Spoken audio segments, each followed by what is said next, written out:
I'm gonna be iconic.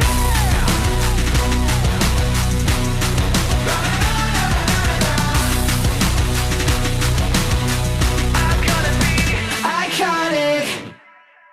Good morning, Erpers, or good afternoon, or good evening. Welcome to EarpConic's Wayhaught panel. My name's Kat. I'll be your host. Why don't we get started by bringing in our guests? Of course, you know them, you love them. It's Dom PC and Kat Barrell. Hello. Hi there.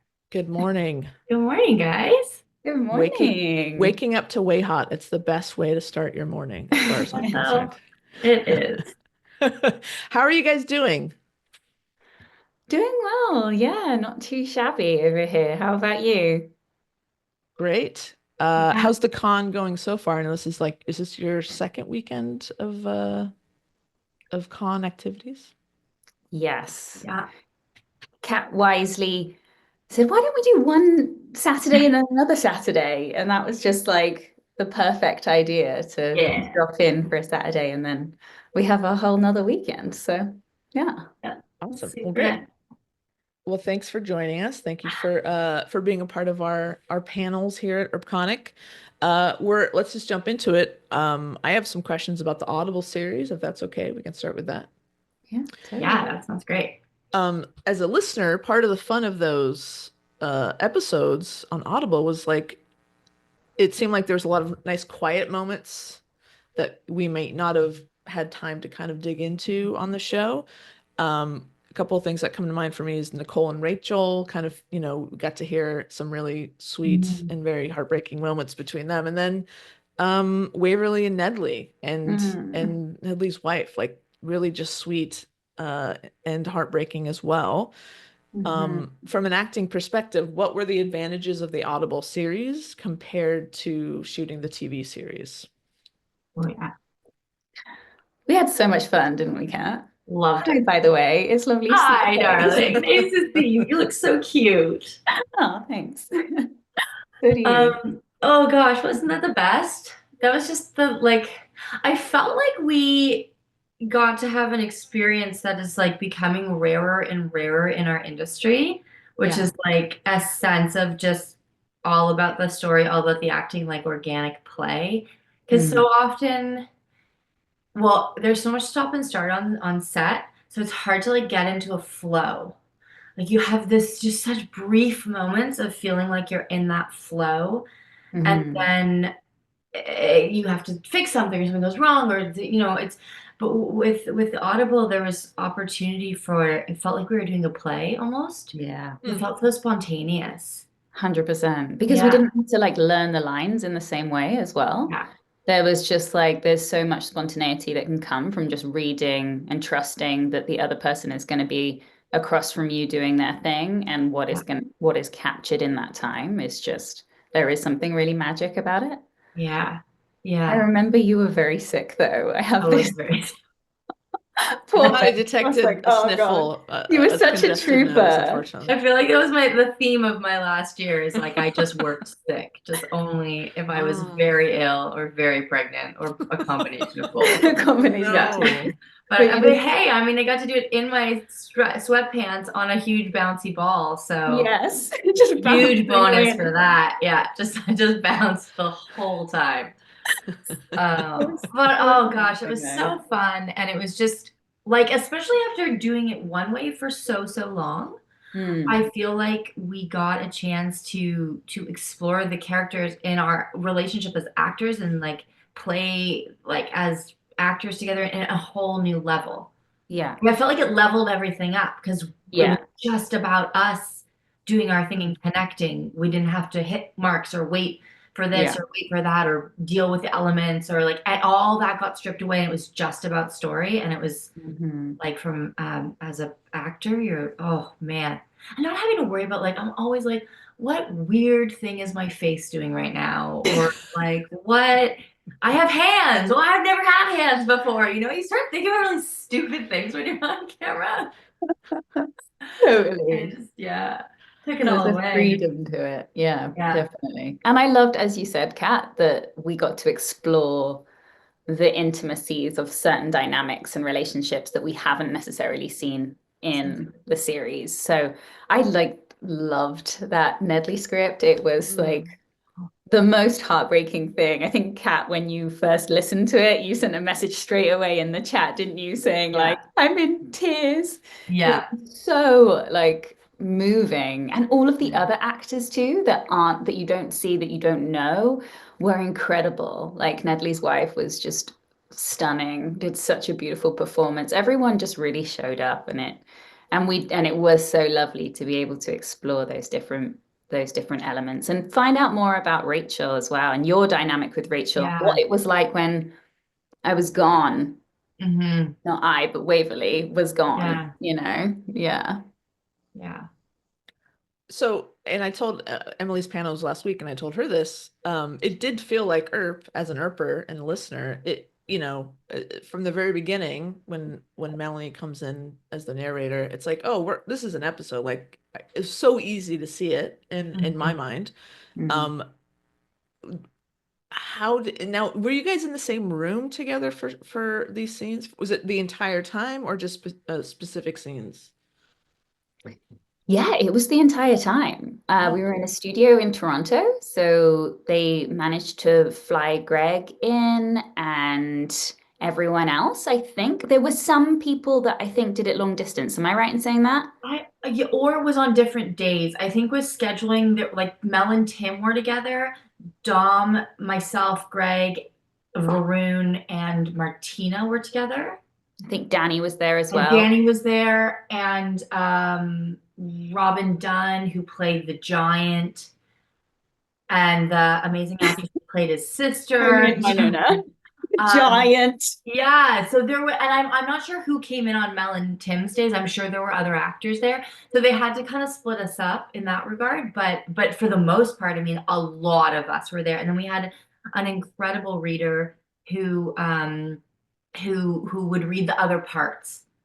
Like he was there, and he would read all of the other parts that weren't there. An amazing actor, so he came in, and he did Cody is his name, and he did a fantastic job, and it was so helpful to have that voice, because I thought, like, at the beginning of this, we'd all be doing it in isolation. Yeah, me too. I was just like, oof, man, this is going to be really tough because you're just Yeah. alone in this room.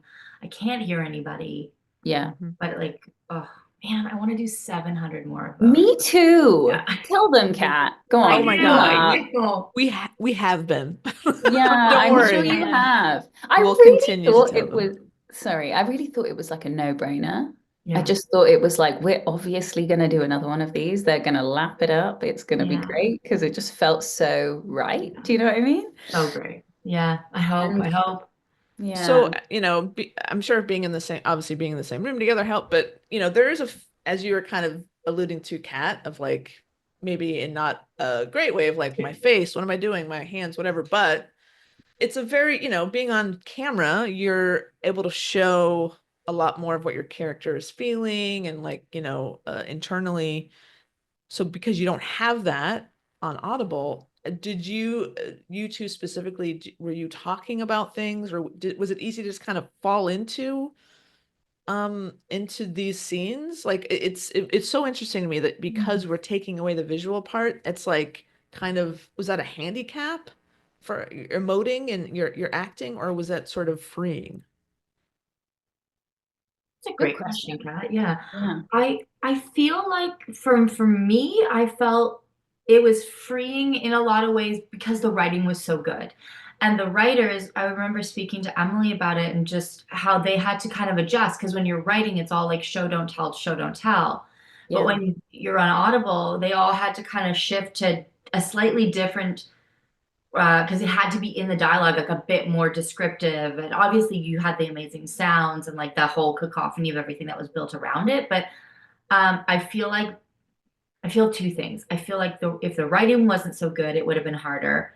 But I also feel like our history, like Dom and I are so, I feel like I've never obviously had this experience with any other project because we have almost a decade of these characters, which is like never happens. So I just feel like as soon as we see Nicole and Waverly on a script, it's Yeah. like we just, it's like it's magic. I honestly feel, I know it sounds really kooky, but I was listening to a podcast a while ago. This is gonna get a bit like woo woo, but it was about like astro traveling and like other dimensions of consciousness, and it was like kind of like a really big thoughts. But I kind of feel, I sent it to Tim too. I kind of feel like when you're acting, there's this thing that kind of happens when you're like really in it. When you're really, because sometimes it doesn't, but sometimes when you're really in a scene, there's a loss of space and time. And Totally. I sort of feel like actors have an ability to tap into like a slightly different level of consciousness. I know it sounds woo-woo, but just stay with me here for a second. I'm so with you. I feel like something happens when you really get in the saddle of a scene and you feel that departure from yourself. Mm. And I feel like because we've done so much ERP and we've developed these relationships on and off camera, there is like a faster transit into that flow. Absolutely. And I really felt it on Audible. Yeah, we didn't Yeah. even need to rehearse the scenes. We just jumped straight in. Yeah. Wow. It was Yeah. really like, but it is that there is something, and specifically with you, I think because of the nature of Wayhaught and just all of the many roller coasters that we've been through over the time, the minute I hear your voice, actually, when you're doing Nicole, not when you're doing Kat, not when you're being Kat or just our Kat, but when you're doing Nicole, there's something energetically that comes through that almost activates my Waverly. Totally. I totally It's agree. like there's a sinking in of just going, oh, okay, now I know where we are. I know the nature of this relationship. That is like very hard to describe. You did a great job, but yeah. So in that, in this experience, did you playing these characters for the first time in an only audio medium, did you discover new layers to your character? Was there something surprising in that process that you learned about your character? Or maybe just as a performer, did you learn something, if not your character? I've stumped him. I appreciated getting into a lot more of Nicole's pain. I appreciated that from a developmental standpoint for her, for me understanding more about her journey. Because Nicole is so solid and so stoic, and we so rarely see her in a kind of broken down, vulnerable, exposed state. It was really nice to find that piece of her. Not that I had spent a lot of time thinking about it, but to actually like live a little bit of it was a deepening of my understanding and connection to her. Yeah. Seeing some of the comments come up, it's really nice. They have a lot of love for your questions, Kat. Yeah. It's very nice. Yeah, I think for me, I think what I learned was to trust myself a little more through the process of doing Audible, because the preparation was different, and because we didn't have to be off book, and because there I remember the night before being in the hotel being like, have I prepped enough? Like, do I know these stories well enough? Because it was a very, very different process, and we were reading off the scripts. And I think we hadn't, correct me if I'm wrong with timelines here, Kat, but we hadn't done ERP in quite a while. Is that true? No, we had just come back. We had just come back from her. So this is after Vengeance. Vengeance. It was like we had just come back, like it was like 3 weeks later from Vengeance. Got it. Okay, so thanks for correcting me. Vengeance was the one where we were like, okay. Yeah. So we had just come back. Okay. Yeah. Why does that feel? Well, I just come remember back. feeling really nervous, but that's just classic Dom, isn't it? I just think I get nervous for anything. I guess probably, yeah, I was just nervous with the different medium and the like, oh, we haven't done this. And and actually through the process, I just realized that, like we said before, Waverly is in me, Kat Nicole is, when the minute that Kat speaks, Nicole comes out, and that actually just to enjoy those moments of play and discovery that come when you don't over prepare. Mm. And this was like a way to, I guess, tap into that a little bit. Mhm. Nice. And so actually before we move on, Kat, there's a question in the chat. What was the name of that podcast that you referenced? Can you tell us the name of it? People are interested. Oh, I can't, but it was, I don't remember the actual podcast, but it was in regards to, I can look at my text chat with Tim though, because I sent it to him. It was in regards to My Big Toe, which is a book written by, I'm gonna butcher this. I think he started as a let me look it up. Okay, great. No problem. Please. Yeah, because I don't want to, it's amazing. Okay, great. Yeah, people are interested. Yeah. But back to Earp. So I got it. and okay. Oh yeah, go for it. It's Thomas Campbell is the so you can research any of him on the podcast. It's Thomas Campbell, and he wrote a book called My Big Toe,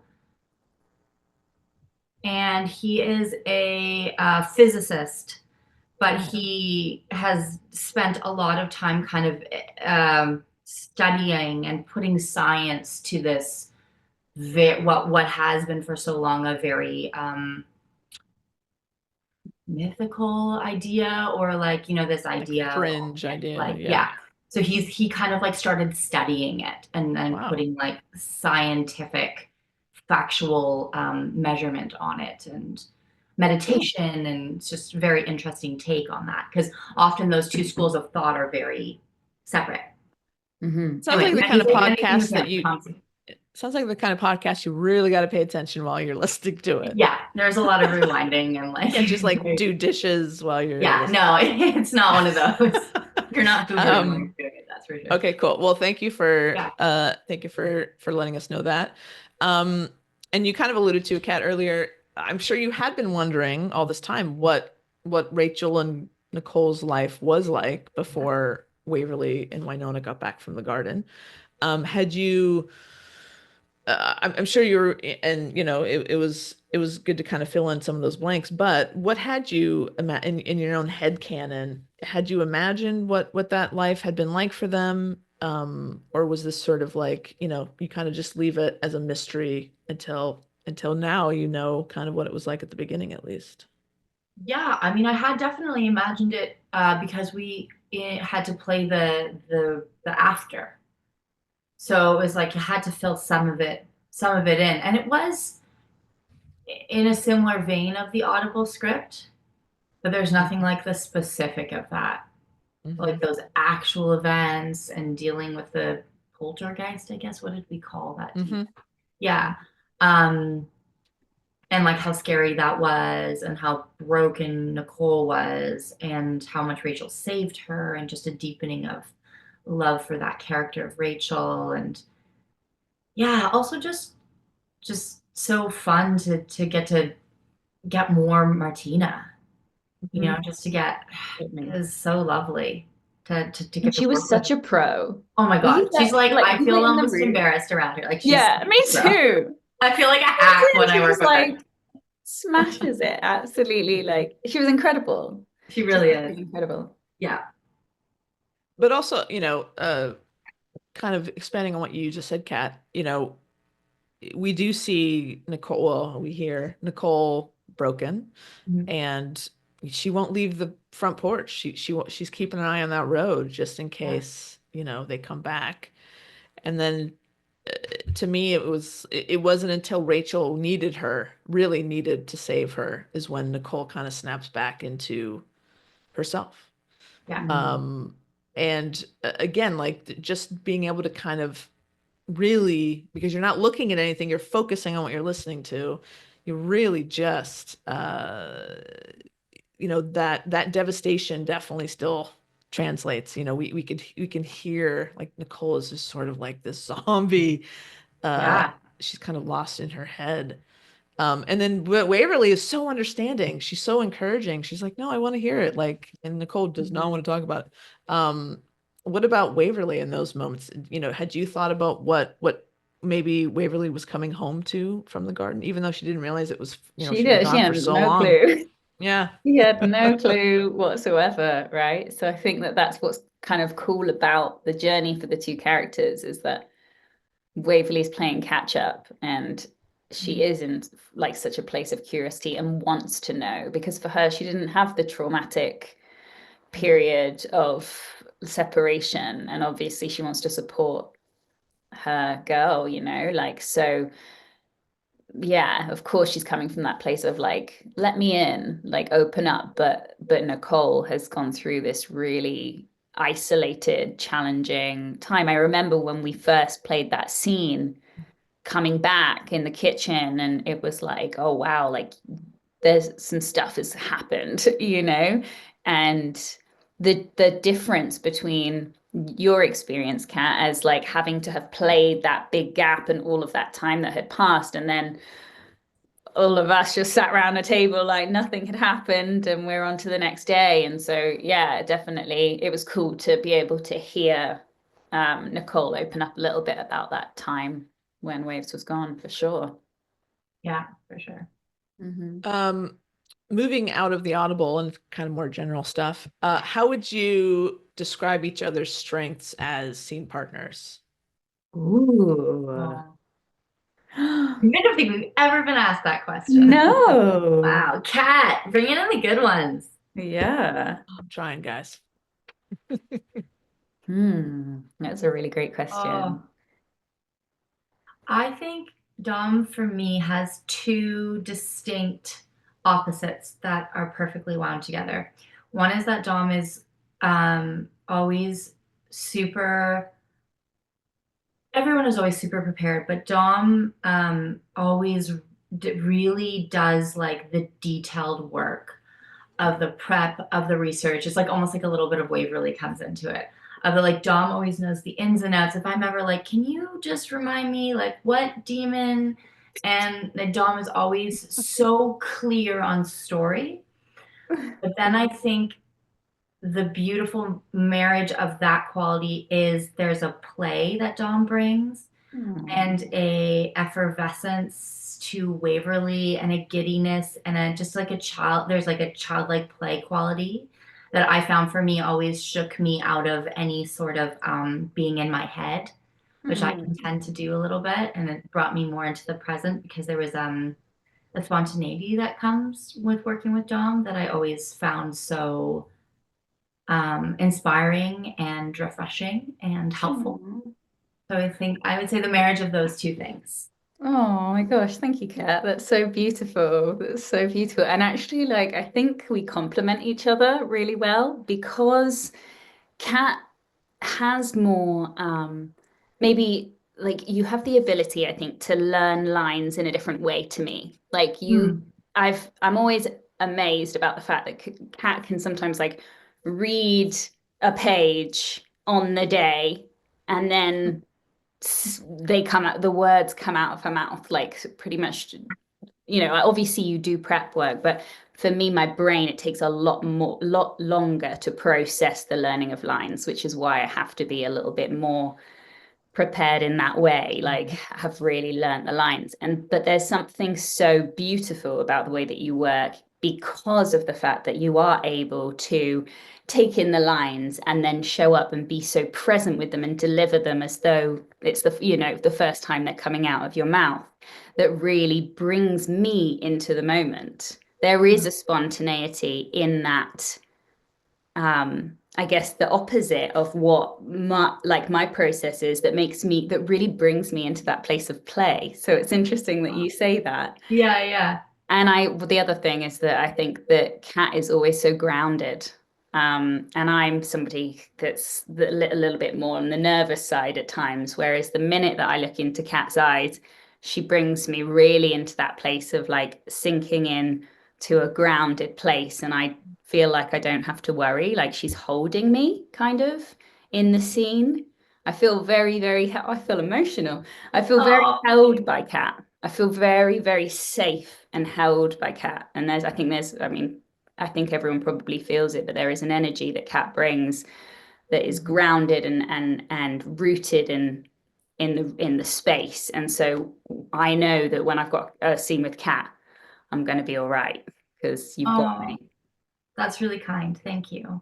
Yeah, of course. Thank you. Thank you. I want to go do it again. Let's go. I know. This is making me so nostalgic. Yeah. Yeah.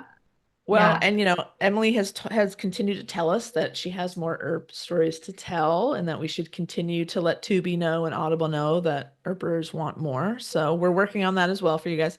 But speaking of new Earp, because there will be, I'm just going to put that out there will Great. be. So when you love guys it. do come back, Yep. are there parts of your characters or Wayhaught as a couple that you feel like you really want to explore that you haven't had a chance to yet? Is there stuff that's like, oh, parts of your character, maybe your past, anything that you can think of that you really would love to, sink your teeth into? I'm going to think a little bit more on the Wayhaught side of things, but from sort of like the evolution of Waverly's character, I would really love to see her work with her powers. So to work with you, like using her darkness for good. Like I keep saying it, like obviously we've seen the sort of hulking out version of the it taking over. But now I would really love, because like Waverly is badass in the sense that she fought off Mitchin for such a long time. Like she has the ability to work with the sort of demon that was inside of her and really like control, like I guess I don't like the word control, but be able to like harness that, and work with it. And so I think it would be really cool if she went, right, okay, I'm going to spin this around, and this darkness that's inside, like I'm going to use it to help protect my family and protect my people, and just slightly like, yeah. And hopefully with Jeremy's help. They're off. Where are they now? They're off. Egypt. There you go. There you go. Perfect place to figure out how to use the superpower and bring Doc back as a result. Like I feel Awesome. like that's the thing. Yeah. Great. I'll have a think on the Wayhaught question, but Kat, go for it. No worries. Yeah, I mean, the Wayhaught one is it we've done, I feel like we've really run the gamut of like Wayhaught experiences together, and because we can't, I mean, there's always more. I'm from a Nicole standpoint, I think anything that it would be really interesting to see Nicole fight some sort of supernatural power inside of herself, because she is that grounding force and because she is so steady. It would be interesting to see her have something she can't control, and what that would do to her, because I know she needs the control, and she needs to feel grounded, she needs to be the protector. So like what happens when, I think that would be an interesting place to take her, because that's the thing she's so good at and she's so dependent on for, and when you take that away, what happens? The Wayhaught one. That's okay. I don't have like a concrete answer, but I will just like start speaking and see if something comes out. Classic. I love it. I feel like you do that all the time. But where my mind was going is that I really loved what we saw in the special about the fact that Nicole let Waverly go and spread her wings, and that we're in this place. I think that Emily was so courageous in taking Wayhaught to this place where it shows a couple that doesn't need to be bound to each other to be strong, a couple that like supports each other as they go off onto their adventures. And so I wonder whether there's a way of like, yeah, continuing off of that and seeing them like stronger than ever as a result, and Waverly coming more into herself, Nicole being even more individual as herself, and also being like, rocks for one another alongside. I think that there's something even further that can be explored with that. So that like I would love to see like the support, the continuous support of like lifting each other up and allowing each other to do our things, but also like a coming together moment of them in their like newest evolutions of self, like side by side, like going after something or Yeah. like doing some sort of mission together at where they really are like rooted in their individuality as well as being together, if that makes sense. Yeah, I like that. Amazing. Another thing that just came to my mind that's like fun thing. Maybe not a kid yet, but I think we could get like a starter baby puppy, and maybe it's Yes. like a canine recruit that Oh my Nicole brings God. on the job, and I'm we gonna have to start like crying. raise Stop. the puppy, and it's like the first toe dip into parenthood, and you can. It would be Yes. fun to see the dynamic of the two of them because I think Waverly would be the strict one and Nicole would be the pushover. And Yes. I think that would just like that's not like a big thing, but I think it would be a really cute Oh thing. my gosh, I love it. It's Yeah. never going to happen because No, I know. having Animals dogs are- on yeah. set, Impossible We to did the have cat, dogs. it was enough. as in But like wouldn't that be fun? Yeah. I will say, dogs on Kat, set is a hard thing. But I of all the times I've done panels, I've never like choked up before. I just got emotional thinking Oh, about a really? Wayhaught puppy. puppy, That's definitely checks the that's what boxes got for you, me. Kat. Yeah. Um, Hey, on uh, Audible. We could do that on Audible. oh hell yeah. And really quickly, we have to wrap this up. Some reactions from the chat with many comments on how you guys complement each other so well. So that definitely translate on screen and in our ears. People would love to see Waverly using new powers. More badass Waverly, please. More drunk Nicole. And Yes. Yes. the puppy thing went over well. Really quickly before we say goodbye to you guys, if you could, and this is okay. Speaking of the chat, we had some people submit questions earlier this week, and we only had time for one of them, but I thought it was a good way to end. Melissa asks, "What's the one word you use to describe Wayhaught's relationship?" Ooh. The one word questions, Kat. They're always I know. They're so tough. They're difficult. tough. I think One or two words. destiny would be my word. Beautiful. Yeah. The first word that came to me is home, but that's a bit of a